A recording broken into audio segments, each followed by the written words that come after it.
आज कॉफीमध्ये एक अशी असावी आलेली आहे, राजकारणामधलं जे त्यांचं घराणं होतं त्याला देखील एक साजेसं काम गेल्या काही काळामध्ये त्यांच्याकडून होताना आपण पाहिलं.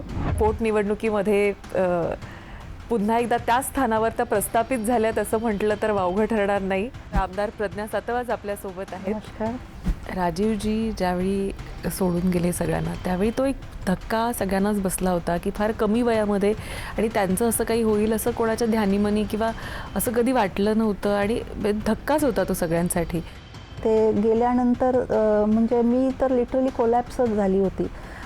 2 ते 3 महिने तर मला काही समजतच नव्हतं, अशा पद्धतीनं झालं होतं माझी हालत. पण नंतर दोन्ही लेकरं होते आणि मग मी पुन्हा स्टँड होत नाही आहे, तर मग मुलंसुद्धा कोलॅप्स व्हायला लागले की. अँड मग मला कळालं की नाही, असं चालणार नाही.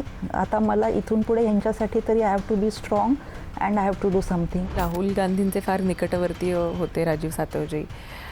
त्यांच्या निधनानंतर तुम्ही परिषदेवर गेलात, पण मग नेमकं त्यानंतर असं काय घडलं होतं की तुम्हालाही तो अनरेस्ट जाणवला किंवा ती गरज जाणवली की आता काहीतरी निर्णय घ्यायचा आहे? प्रदेश अध्यक्ष असतील आमचे काँग्रेसचे हर्षवर्धन दादा, त्यांचा पण तेवढा समन्वय नसायचा. प्रादेशिक लेवलवरती प्रचंड तिथे म्हणजे मीच नाही, बऱ्याच लोकांच्या बऱ्याचकडून तुम्हाला हे अपडेट्स येत असतील, तर nothing is going well there. आणि तो अनरेस्टमुळे आज बरीच लोक काँग्रेस पक्ष सोडून जात आहेत आणि त्याचाच एक भाग म्हणून मीही तो पक्ष सोडला. भाजप आणि काँग्रेस यांच्या वर्किंग स्टाईलमधला डिफरन्स कसा वाटतं तुम्हाला? प्रदेश काँग्रेसचा आणि प्रदेश भाजपचं वर्किंग स्टाईल पाहिलं तर प्रदेश काँग्रेसचा समन्वयच नसायचा. मी तर अगदी एक नवीन होती, विधवा होती. म्हणजे आय वॉज नॉट म्हणजे कॉम्पिटिशन फॉर एनीबडी.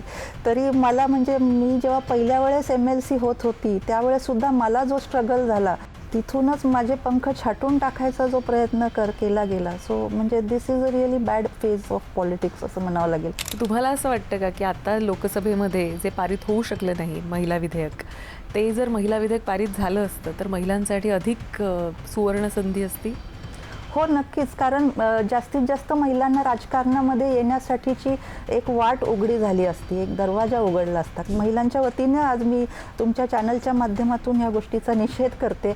आणि खरोखरच भाजप पक्षाने जर तुम्ही पाहिलं तर आजच्या या MLCच्या निवडणुकीत सुद्धा 2 महिलांना संधी दिली आहे. म्हणजे 33% त्यांनी दिलेलं आहे आम्हाला. खरोखरच नारीवंदन कशा पद्धतीनं करावं, नारीला कसं पाठबळ द्यावं आणि लाडक्या बहिणींना कसे सांभाळावं, हे आमचे लाडके देवाभाऊ निश्चितच सर्वात आपले कार्यक्षम मुख्यमंत्री आहे आणि त्यांनीच आम्हाला ही हिंमत दिलेली आहे आणि पाठबळ दिलं आहे.